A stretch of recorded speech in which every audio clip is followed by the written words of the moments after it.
I am Mark Lewis, a 48-year-old man, and work as a bodyguard at various serious events. My 43-year-old wife Ann and I have been married for 20 years, and we have a son who is now studying, working, and dating a girl in another city.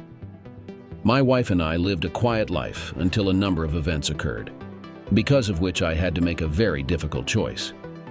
But I always left faith in the best. This is my story. Enjoy watching. It was a typical evening, if one could say that about my job. I was standing in the corner of the hall where an event for influential businessmen was taking place. My job is to ensure safety, to be an invisible guardian who carefully watches everything happening around. But my thoughts were far from here, in a quiet house on the outskirts of the city, where my family was waiting for me, at least my wife, because my son hasn't lived with us for a year.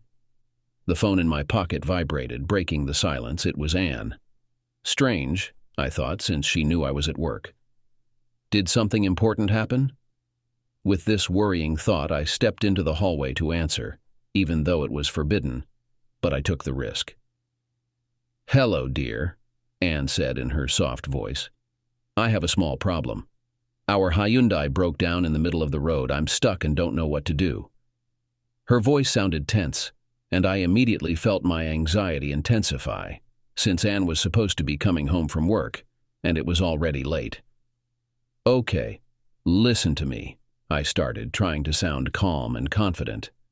"I'm currently at work and can't come, but I'll give you the number of a tow service. They'll arrive quickly and help. They're acquaintances of mine." "Yes, of course I understand," she replied, and I heard relief in her voice. I quickly gave her the number and made sure again that she was okay before hanging up the phone. I returned to my duties, but a part of me stayed with Ann. I checked my phone every 5 minutes, hoping she would call and say everything was okay. But there was no call. An hour later, as the event was coming to an end and I was about to leave, my phone vibrated again. It was Ann. "Everything's fine. I'm home," she said, and her voice sounded calmer. "What happened? Did the tow truck arrive?" I asked, trying to hide my concern. "No," Ann replied. "A man came by, he helped me start the car. I paid him $100 and he left." Something in her voice made me wary.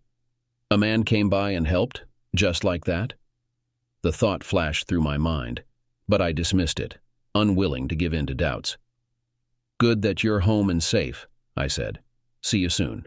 I hung up the phone, but the feeling of unease never left me. Who was that man? Why didn't Ann call the tow service? Questions swirled in my mind, but I tried to suppress them. At that moment, I just wanted to get home to my family. The road home seemed longer than usual. Every kilometer intensified my desire to see Ann, to hug her and make sure that everything was indeed all right. When I entered our street, my heart started to beat faster. Despite the late hour, our little house seemed like a cozy island in the darkness. The light in the windows indicated that Ann was waiting for me. The parking in front of the house was empty. Her car was already in the garage. I sighed with relief. She was indeed home and safe. I opened the door and entered, expecting to see Ann in the living room, but she wasn't there. "Ann?" My voice broke the silence of the house. No response. I went to the kitchen and found a note. "Taking a shower. Tea in the pot." Her handwriting always calmed me, even now when doubts stirred in my mind. I poured myself a cup of tea and sat at the kitchen table, pondering the events of the evening.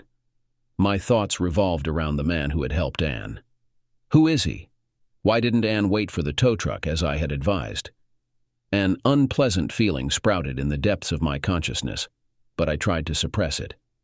Perhaps she was just scared to stay alone on the road. I convinced myself. When Ann came down to the living room, her hair was still damp and she wore her favorite evening robe. Her smile was as warm as ever, but I saw fatigue in her eyes. "How was your day?" she asked, hugging me. "Usual," I replied, returning the embrace. "I was more worried about you. Tell me, what happened?" Ann sat opposite me and her story was brief. She described how the car suddenly broke down and how a stranger offered help. She mentioned that she paid him but omitted what he asked for in return.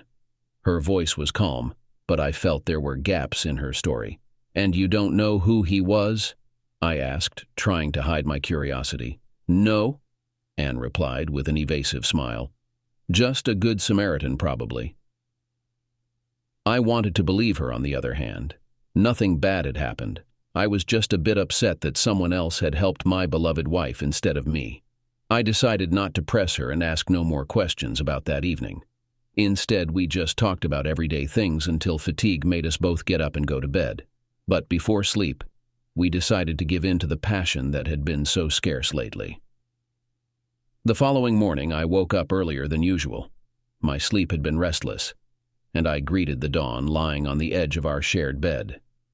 Anne was still sleeping next to me, peacefully and quietly. I embraced her and kissed her on the cheek.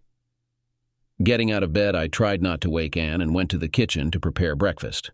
Thoughts about the incident from the day before were still troubling me, and today I planned to check the car, but before that, I need a distraction, I told myself as I cracked eggs into the pan. When Anne joined me in the kitchen, her face was lit by the morning sun. She smiled at me, and for a moment, I forgot all my doubts.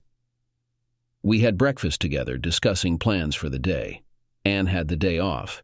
She worked at a bank, so I thought it was a great opportunity to invite her out for dinner at a restaurant. How about we go out for dinner tonight? I asked, but Anne quickly replied, Sorry, I can't. I've arranged to meet Frances and go shopping with her. I took it with understanding, but I was still disappointed that Anne did not want to spend the evening with me and chose to meet with a friend instead. Frances was her colleague from work. They got along very well, and Frances had come over to our place several times. Anne left the house around 5 in the evening, and I stayed home and went to the garage to check what had happened to the car yesterday. It turned out nothing serious was wrong. The tube leading to the gas tank had come loose, which is why the car wouldn't start. A man had tightened it up yesterday, and the car started. I just finished tightening everything, and it was all set. I spent about 4 hours in the garage tinkering with the car and simply taking apart components. This process calmed me down, waiting for Anne. Suddenly, I saw her drive up to the house in my car, park it near the garage, and quickly run inside without saying anything to me. This puzzled me, and I went back inside, finding the bathroom occupied. About 20 minutes passed, and Anne came out wrapped in a towel. Anne, I began as she approached me, Is everything okay? Why did you run off so suddenly? She paused for a moment, then looked at me puzzled. Everything's fine, she replied. I really needed the bathroom, and I felt dirty, so I was a bit abrupt. Mark, is something wrong? No, I hastily replied, realizing that my doubts could hurt her. Just worried about you. By the way, how was your evening with your friend? It was great, she answered. We sat down to dinner, and everything seemed to be fine. But I couldn't shake the feeling that an invisible wall was hanging between us, and we had somehow drifted apart. By the way, I checked the car. It was a minor issue, so you can drive it to work tomorrow, and everything will be fine, I said. Oh, that's great, she replied. The guy clearly had a nerve charging you $100 for a minute's work, I remarked. What $100? Anne asked. And after a few seconds, she replied, $100, yes, well, I don't understand these things, so he took advantage of my situation. We both laughed and went to bed. I wanted some intimacy, but Anne said she had to get up early for work tomorrow, so we just went to sleep. The following few days, I was in a state of internal struggle. On one hand, I didn't want to give in to paranoia and suspect Anne without any solid reasons. On the other hand, I couldn't shake the feeling that she was hiding something from me. Anne seemed to distance herself from me. She started coming home from work later and spent more time on her phone, as if I was no longer of interest to her. Days coincided when Anne and I both had a day off again, and I suggested going to the restaurant again, saying my idea was still on, but Anne brushed it off, saying she was going again with her friend Frances. I was upset, but didn't say anything to Anne. I silently got ready and left the house, but it seemed Anne didn't care where I was going. I didn't know where I needed to go, so I decided to go to the bank to deposit some money. I walked into the bank and saw a familiar face. It was Frances. Oh, Mark, it's so nice to see you, she exclaimed with a smile. Hello, Frances. Yes, I just stopped by for a moment to take care of some business. I replied, trying to sound casual. Anne usually warns us when you're coming to make everything much faster, you know, she continued. Yes, but this time I decided to drop in spontaneously. I was nearby. By the way, she mentioned that you recently went shopping together. How was it? I asked, trying to appear as innocent as possible. Frances's face changed. She seemed a bit embarrassed by my question. Oh, well, she started, visibly hesitating. Honestly, we haven't been shopping together for a long time. I've hardly seen Anne outside of work for the past few weeks. She's always busy. Last week I suggested we grab a coffee, but she declined. Her words were a cold shower. So Anne lied to me about them going shopping together, flashed through my mind. My heart raced and I felt anxiety growing in my chest. I see. Thank you, Frances. Yes, Anne really has been busy lately, I said, trying not to reveal my turmoil. We said goodbye, and I left the bank feeling even more lost than before. Questions swirled in my mind, creating more and more doubts about Anne and our relationship. On my way home, I tried to gather my thoughts. One thing was clear. I needed to talk to Anne. But how to bring up this topic? How to ask her about something that could so easily shatter the trust between us? I returned home with a heavy heart. The meeting with Frances and her words spun in my head, stirring up a storm of doubts and suspicions. Anne lied to me about meeting with Frances. But why? What else is she hiding from me? These thoughts gave me no peace. Anne was at home, and when I entered, she greeted me with a smile. But this time I felt that there was something more behind her smile. Dinner was tense, although it seemed Anne didn't notice. I decided not to bring up the topic right away. I needed time to think things over and decide how best to proceed. That night I went to bed determined to act. I had to find evidence of her lying or, conversely, confirm her innocence. The idea of checking her personal belongings came to mind. I knew it was an invasion of privacy, but it seemed like I had no other choice. Making sure Anne was asleep, I started with her bag, which she usually left in the hallway. Inside, I found only the usual items: a wallet, cosmetics, a notebook for work. Then I moved on to her work desk in the living room. Its drawers contained documents, work notes, but nothing that could indicate any wrongdoing. Finally, I decided to check her mobile phone. I was well aware of her password, our wedding date. My hands were shaking as I entered the numbers. The phone unlocked, and I began to browse through her messages and calls. There were many messages from colleagues, friends, family. Nothing that could arouse suspicion. This both relieved and upset me at the same time. I decided to still discuss the situation with Anne, why she had lied to me about going shopping with her friend. I spent the next day in a state of anxious anticipation. Work didn't go well. My thoughts were focused only on the upcoming conversation with Anne. When evening came, and I heard her enter the house, my heart beat even faster. I knew that one of the most difficult conversations of my life was about to begin. Anne entered the living room with a smile, but upon noticing my serious facial expression, she stopped. "Mark, what happened? You look so worried," she asked, approaching me closer. I sighed, trying to muster all my willpower. "Anne, we need to talk. There are things I can no longer keep to myself," I began, striving to remain calm. She sat down opposite me. Her gaze became cautious, but it still conveyed love and care. "I was at the bank yesterday, and I met with your friend, who told me that you two haven't gone out together for a long time," I managed to say, watching her reaction. Her face changed instantly. Anne's gaze turned fearful and she turned pale. "Mark, I can explain everything," she started, but I raised my hand, stopping her. "Anne, I just need the truth. All this time, have you been lying to me? About meeting with Frances? About where you've been going?" The questions poured out one after the other, each making the pain in my chest grow stronger. Tears appeared in Anne's eyes. She took my hands in hers and began to speak, her voice trembling. "Mark, I'm having some problems right now, which I will definitely tell you about, but I need time, so you don't think I'm cheating on you, because it seems like you're hinting at that." Her words struck me. I felt a mix of relief, but something still troubled me. "Anne, why didn't you tell me? Why didn't you say that you have a problem? We're a family and should solve problems together, right? I asked, feeling a lump forming in my throat. I tried, Mark. But every time you came home you were so tired. I didn't want to burden you with my problems, she replied, her eyes full of tears. We talked long into the night. I tried to find out what problems Anne was facing, but she said she needed time, and then she would tell me everything. She tried to reassure me that it was personal and that it wouldn't ruin our marriage. That conversation was a moment of truth for both of us. We realized that our marriage was going through a crisis, and if we wanted to save it, we both needed to work on it.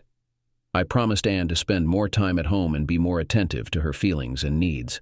She, in turn, promised to no longer hide her worries from me and share everything with me when the time comes. As we went to bed, there were still many unresolved issues between us, but the first step towards rebuilding trust had been taken. I fell asleep with the feeling that, despite everything, we could overcome this together. In the days following our conversation, I felt a certain balance beginning to form in our relationship. We both made an effort to communicate more, spend time together, and it seemed as if that spark, which had been missing lately, reappeared between us. Yet, deep down, I still couldn't shake off a feeling of anxiety. Anne could still stay late at work or leave for a couple of hours on her day off, but I trusted her and waited for her to share everything with me. My job required my constant attention, and I tried to focus on it to prevent my doubts from getting the upper hand. One day, I was assigned to guard an important event in the city. It was expected to attract many famous personalities, mainly businessmen. I prepared for this event as usual work, while Anne was supposed to stay home. I spent the evening of the event vigilantly monitoring the order, when suddenly my eyes fell on a couple entering the hall. My heart skipped a beat. Walking beside Stephen Mason, the organizer of the evening, was Anne. She looked stunning in her evening dress, but this fact only intensified the pain in my chest. All my suspicions and fears suddenly took shape, becoming a painful reality. I stood as if chained to the spot, watching them laugh and converse with other guests. My world was crumbling piece by piece, with every smile Anne gave to Stephen. How could she? Why? Questions swirled in my head, but I couldn't find any answers. I don't know how long I spent watching them. The most hurtful part was that I couldn't do anything. I couldn't intervene. I was on duty and had to maintain order. I tried to hide so Anne wouldn't notice me, and my observations were successful. I saw Anne and Stephen kissing, and it struck right at my heart. I managed to take a few photos on my phone, unseen by anyone. After that night, I felt completely shattered. Seeing Anne in the company of Stephen, so happy and relaxed, was a blow to me. Now I faced a dilemma: how to proceed. I spent several sleepless nights pondering over it until I finally came to a decision. If Anne had decided to play by her own rules, it was time for me to change tactics. I started with a plan. I needed to act cautiously to avoid breaking the law, but at the same time, my actions had to be convincing enough for Stephen to understand. Interfering in someone else's family was a bad idea. I didn't want to cause physical harm. My aim was to make him feel the same pain and humiliation that I had experienced. At the same time, I didn't want Anne to find out that I knew anything. The first step was to gather information, so I hired a private detective. I began to monitor Stephen, learning his daily routine, interests, habits. I discovered that he regularly visits the same restaurant on Fridays, plays golf on Sundays, and often attends various public events. Moreover, he frequently visits the same hotel 2 to 3 times a day. Guess with whom?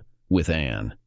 I planned to use this information to organize a series of accidental misfortunes that would make his life less comfortable, and Anne's as well. I started with minor annoyances. I subscribed his phone number to various advertising and spam mailings, left anonymous negative reviews about his work online. But that seemed too little for me. I wanted him to truly feel the pressure. The next step was bolder. Using my skills and connections, I arranged for a minor incident to occur at one of the events organized by Stephen, where the power in the building went out completely. And after about 20 minutes, all the guests dispersed, including Stephen. He went to the parking lot, and before he could get into his brand new Mercedes-Benz, he was grabbed by 2 thugs named Pes and Sever, who quickly subdued Stephen and threw him into the trunk of his own car. Stephen was screaming and threatening all the way, claiming he had serious connections, but it was of no use as he had already been taken to a forest 200 miles away from the city. His threats were futile. No one touched him or beat him. He was already powerless. His car was left on the road, and Steve himself was left deep in the forest late at night, alone, without any means of communication. I thought it would serve as an excellent lesson for him, and if he was lucky, he would be in jail rather than in the cold forest because his car, left by the roadside, contained more than 5 kilograms of illegal substances. I had to pay a significant amount, but it was worth it.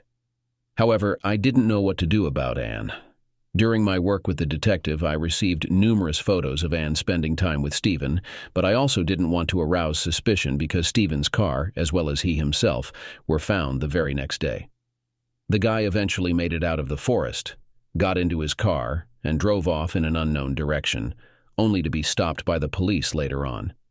The news revealed that a prominent businessman was involved in distributing illegal substances on a large scale, intoxicated with more than 5 substances detected in his system, leading to Stephen being detained pending investigation.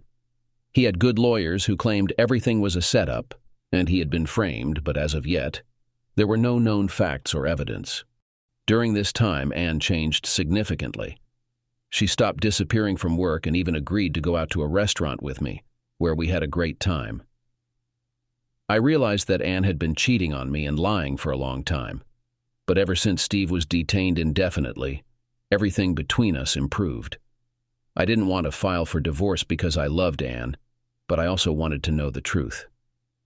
"You look so much better than you did a few weeks ago," I began. "Yes.